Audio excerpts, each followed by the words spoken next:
Lorsque l'on fait une intervention en créativité, en innovation, enfin peu importe le terme, hein, on verra ça tout à l'heure, les gens posent des questions. Dites, y a-t-il une différence entre créativité et innovation? J'ai même entendu dire, il n'y a pas longtemps, et si on parlait un peu d'idéation, est-ce que c'est la même chose? Vous êtes des décideurs, vous êtes des chefs d'entreprise, et je ne pense pas qu'une excellente définition qui fera de vous de bons théoriciens vous soit parfaitement utile. Pour moi, ce qui est important, voyez-vous, c'est qu'à un moment donné, vous serez confronté à un problème de votre entreprise. Parce que les choses ne marchent plus comme avant, parce que vos prix seront devenus trop importants par rapport aux concurrents, parce que vos produits se vendront de plus en plus mal, parce que les équipes techniques ne suivront plus, enfin bref, vous connaissez tous ces problèmes. À un moment donné, la façon que vous aviez de résoudre ces problèmes ne marchera plus. Et il faudra trouver autre chose. Votre solution, cette autre chose, vous les trouverez dans une équipe, votre équipe qui travaillera pour vous donner ce coup de main, parce que les gens qui vous entourent sont ceux aussi qui ont la solution. Ce n'est pas les gens qui viennent de l'extérieur. Alors il y a deux façons de leur parler. On verra après pour l'idéation. Il y a deux façons de leur parler.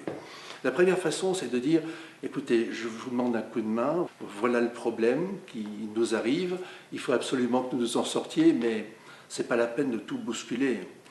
On a une parfaite maîtrise des outils pour l'instant. Il y a des personnes qui ont été formées pour l'usage de ces produits. Donc on va essayer de faire des petites modifications qui interpelleront notre client.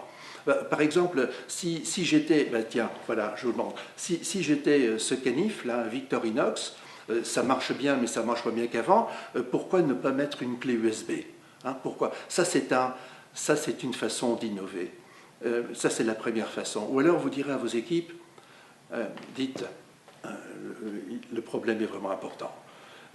J'ai besoin de vous et de votre imaginaire.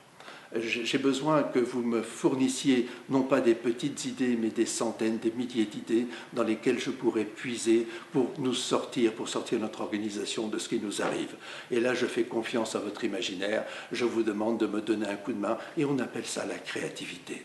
Et c'est ce qui conduit des sociétés comme Victorinox à se lancer, par exemple, dans le packaging ou maintenant dans la vente de parfums, parce qu'ils ont connu un choc extraordinaire avec l'attaque sur les tours en 2001. Ce choc a fait qu'on n'a pas pu trouver, on ne pouvait plus trouver de canifs dans les aéroports et qu'on ne pouvait plus les prendre dans l'avion. C'est une perte de vente considérable. Hein. Alors l'idéation, me direz-vous, l'idéation, c'est un faux mot. C'est un faux mot parce qu'en fait, c'est la représentation d'une partie d'un processus qui a été développé à Stanford dans les années 1970 et que l'on appelle design thinking, innovation and design thinking. Qu'est-ce que ça veut dire? Ça veut dire qu'une idée ne se suffit pas à elle-même, mais qu'elle part d'abord de l'observation et qu'ensuite, bien qu'il y ait de nouvelles idées à trouver, doit être suivie immédiatement de tests et bien évidemment de prototypage. Donc l'idéation est la partie d'un process qui correspond à la créativité ou l'innovation, mais qui est englobé dans un tout.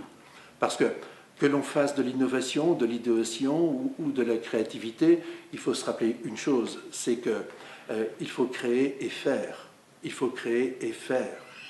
Parce que, vous savez, l'innovation, la créativité ou l'idéation ne sont que des formes de réconciliation dialectique entre la pensée et l'action. Je vais vous dire, ce que disent les gens à New York en termes de créativité, c'est « to think and not to do is not to think ». Je vous remercie.